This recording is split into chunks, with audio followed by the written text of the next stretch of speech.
I've never felt lonelier, more melancholy, or chunkier than I did my freshman year in college. I had come from a snooty Orange County high school where I was the most popular kid in the nerd crowd.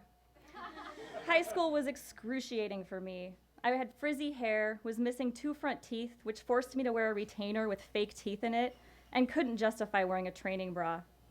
I was ashamed of both myself and of my friends, and yearned to be one of the popular girls.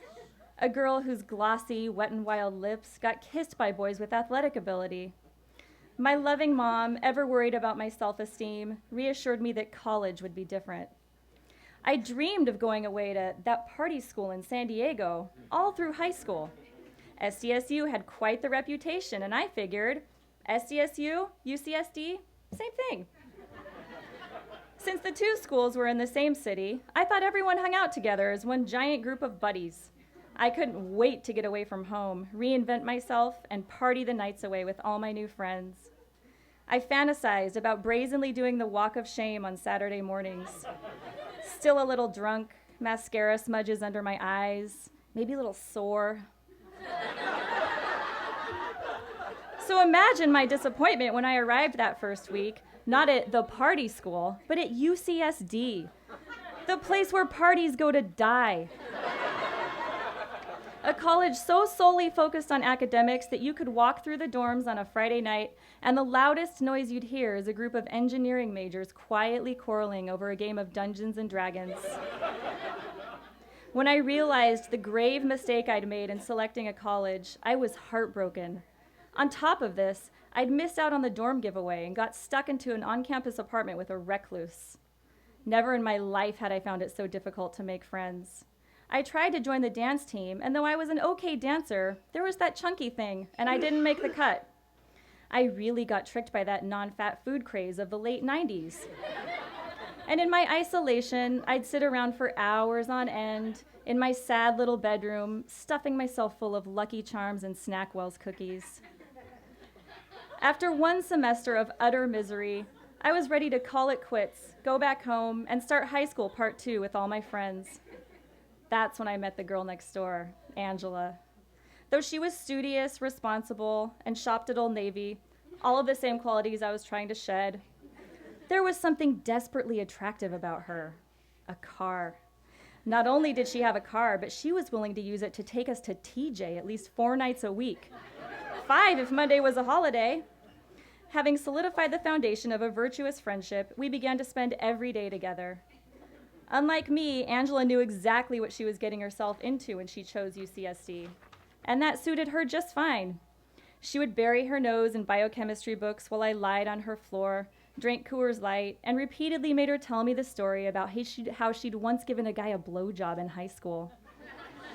We were so lonely, and we saw something in each other we both longed for.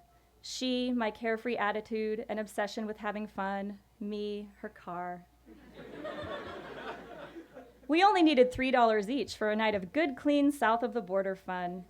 We could get into the club for free if we were willing to bartend. There was the blue drink and the red drink, and because we went to UCSD and not SDSU, we knew how to make a purple drink.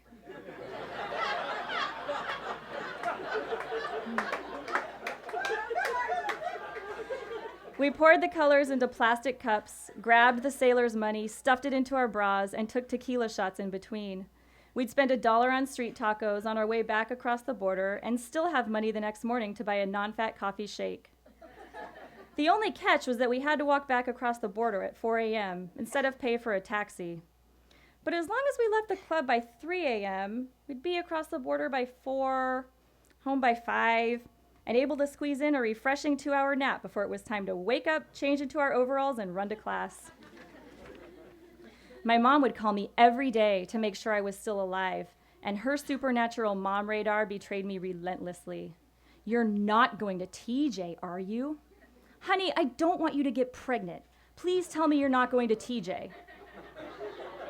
"Mom, we only go to TJ during the day, and it's because we have to go watch Ballet Folklorico for dance class. They're making me go." I really thought I was pulling one over on her until she dragged me to the ladies-only doctor midway through my freshman year and forced me to get on birth control. Thank God.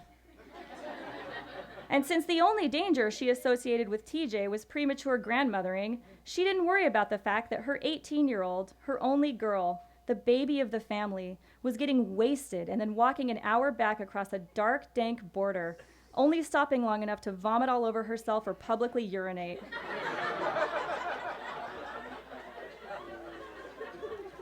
On one of our epic walks back across the border, my normally hearty stomach started rumbling, and I knew trouble was ahead. Midway through our walks, we always stopped at the same empty fountain in the same desolate plaza to pee, but this time was different. When I pulled up my denim miniskirt and squatted, the pee came out of both places.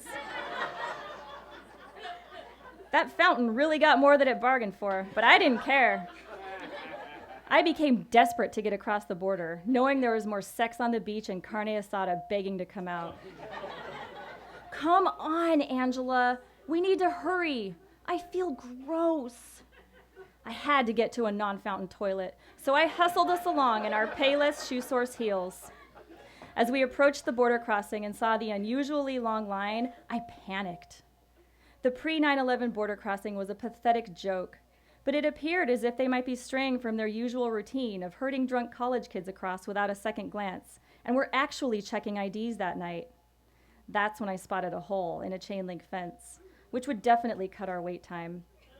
It was a small hole, low to the ground, and only big enough for an excessively drunk person to fit through.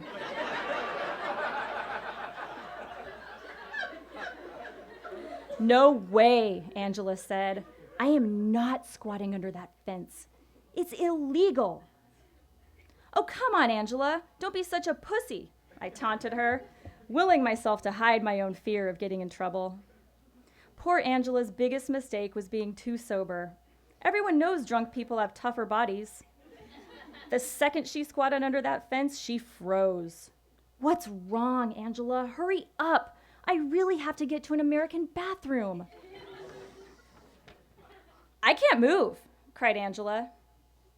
I knew her to err on the side of drama when it came to ailments, so when she crouched under that fence and couldn't get back up, I wasn't worried.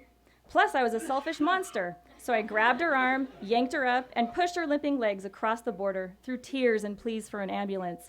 My stomach hurt, and I wasn't about to be deterred by her make-believe injury. Furthermore, instead of cutting in line, we'd bypass the line altogether and accidentally cross straight into America, meaning we could get to a bathroom even sooner. We finally made it to Angela's gray Ford Taurus, where I lied down in the plush back seat and forgot all about her fake knee pain.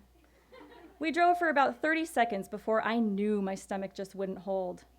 I'm gonna hurl, I cried. Oh my God, Jen, here, barf into this Kleenex box. She tossed a full Kleenex box into the back seat. I tore the tissues out, threw them on the floor, and filled that sucker up. When it was full, I drunkenly pressed the automatic window button and emptied the box onto the 5 freeway, filled it back up, and repeated the whole process twice more. I was really proud of myself for containing my barf so well, and I told Angela as much the next day. Oh, really? Then why was I scraping your pink barf off the side of the Taurus, scrubbing it out of the back seat and prying it out of the seatbelt buckle today for 3 hours while you were lying on the couch eating Doritos? Oh, and by the way, my knee is swollen and purple, and I can barely walk. Oh, please. Let me see it, I said, as I buried my guilt somewhere deep inside. Her right knee did look a little different from the left one, but I knew she just wanted attention. Well, you probably strained it. Put some ice on it, and it'll be fine in 2 days. The first knee surgery happened 2 weeks later. Over spring break, Angela had to lie to her parents and tell them she injured her knee on the elliptical machine at the gym. They'd raised a nice Catholic girl, sent her to the nerdiest school in America, and had no idea she'd become best friends with a girl who coaxed their daughter into spending her nights in TJ. I kept telling myself Angela probably had a pre-existing knee injury. Telling myself this made me feel like less of an asshole. After this happened, Angela wouldn't drive me to TJ for weeks. She got over herself when I promised to pay for a cab to haul us back and forth across the border, and she was considerate enough to schedule her future knee surgeries for winter and summer breaks so as not to ruin our fun. It was then that I knew Angela wasn't just somebody to fill the void, but that she would be a lifelong friend. 6 knee surgeries later, and a knee replacement on the horizon, Angela still won't forget about that night in TJ. It's a miracle she's still my friend, but I'm sure it's her way of thanking me for making her squat underneath that border fence 20 years ago and setting her on the path to find her true calling in life. Through her agonizing pain, complicated surgeries, and intense rehab, she developed a passion for helping injured people, and she's now one of San Diego's most successful physical therapists. So you're welcome, bitch. That was Jennifer Smith.